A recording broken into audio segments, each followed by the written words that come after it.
Bonjour et bienvenue sur Stéphanie Mock Coaching. Aujourd'hui, on se retrouve pour l'ouverture d'un nouveau cadeau du calendrier de l'Avent spécial Amour de soi.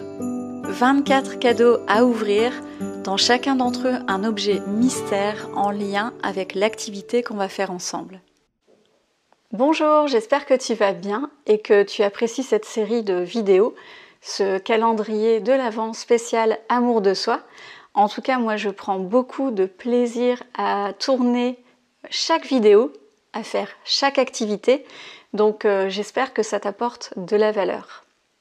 Alors maintenant tu connais le concept, donc on va ouvrir le cadeau numéro 4. Alors allons chercher le cadeau numéro 4. Voilà.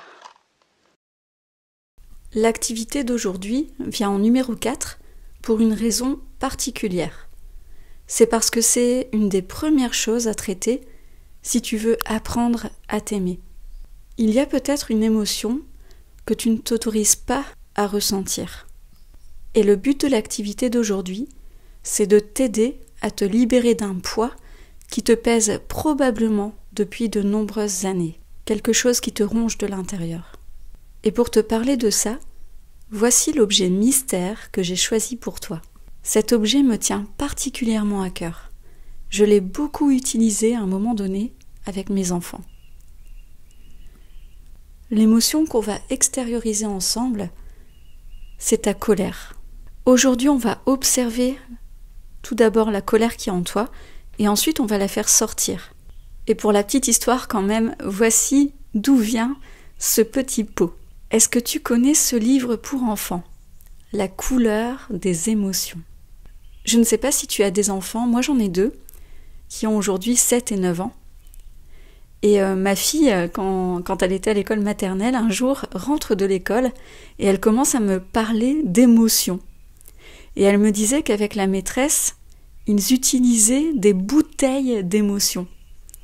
Alors je me suis renseignée et en fait, on leur apprenait à l'école à oser exprimer leurs émotions via ces bouteilles entre guillemets. Finalement, c'était des petits pots, mais qui sont représentés, regarde de cette façon-là dans le livre. Chaque émotion a une couleur. La colère, par exemple, dans ce livre, c'est le rouge. Alors voilà ce que faisait la maîtresse. Après la récréation, elle demandait qui a envie de dire quelle émotion il ressent en ce moment et pourquoi. Et donc elle avait plusieurs petits pots, exactement comme celui-ci, donc dans différentes couleurs pour chacune des émotions mentionnées dans le livre. Et donc l'enfant devait aller chercher le petit pot de la couleur correspondante à son émotion et dire pourquoi ils avaient choisi cette émotion. Et un jour, lors d'un petit déjeuner en classe, j'ai vu que la maîtresse avait collé au mur des monstres d'émotions, tu vois, comme dans le livre, des petits monstres comme ça. Et donc j'ai reproduit la même chose à la maison, je les ai collés sur le mur de la salle de jeu. Ils sont encore là aujourd'hui. Bon là, tu vois, je devrais vraiment leur refaire une petite beauté parce qu'avec le soleil, le feutre noir est parti. Mais tu vois, chez moi, c'est vraiment une chose très importante d'exprimer les émotions. Et donc, si tu manques d'amour pour toi-même aujourd'hui, peut-être que tu as refoulé cette colère. Tu as peut-être retourné cette colère contre toi. C'est vrai que dans notre société, c'est une émotion qui n'est pas très bien acceptée. On associe souvent la colère à la violence. Mais si tu as de la colère en toi, et parfois tu ne sais même pas que tu as de la colère en toi parce que tu confonds ça avec de la tristesse, il faut absolument trouver un moyen de la faire sortir aujourd'hui. Et c'est exactement ce que je veux faire comme activité avec toi. Alors, j'ai pensé à une activité en 3 étapes. La première étape, ça va être de peindre. Alors, dans la couleur, une couleur qui représente pour toi la colère. Donc là, dans le livre des émotions ou de manière générale dans notre culture, on pense au rouge. Mais tu vois, ça pourrait tout aussi bien être le noir. Donc vraiment, prends une couleur qui représente pour toi la colère. Tu vas te laisser ressentir cette colère au moment où tu vas peindre. Tu peux aussi, bien sûr, prendre juste un feutre et gribouiller sur une feuille. Et en faisant ça, tu vas laisser monter tes émotions. Et puis, deuxième étape, tu peux écrire une sorte de lettre. Alors soit à la personne contre qui tu es en colère, tu laisses venir tout ce que tu ressens. Donc tu vois, je te dis une lettre, mais c'est pas forcément adressé à quelqu'un. Tu fais vraiment comme tu le sens, mais écrire. Donc après avoir peint ou gribouillé une feuille, tu écris tout ce qui te vient sur le thème de la colère qui est en toi. Et ensuite, ce que j'ai envie de te proposer, c'est de retourner à l'état sauvage. Alors ça, je vais te mettre le lien d'un article que j'ai lu parce que c'est de là que j'ai pris cette expression, retourner à l'état sauvage. J'ai adoré. Et là, tu vas pouvoir crier dans un coussin, frapper dans un matelas, tu vois, donner des coups de poing comme ça. Moi, j'ai très envie de m'acheter un punching ball, par exemple.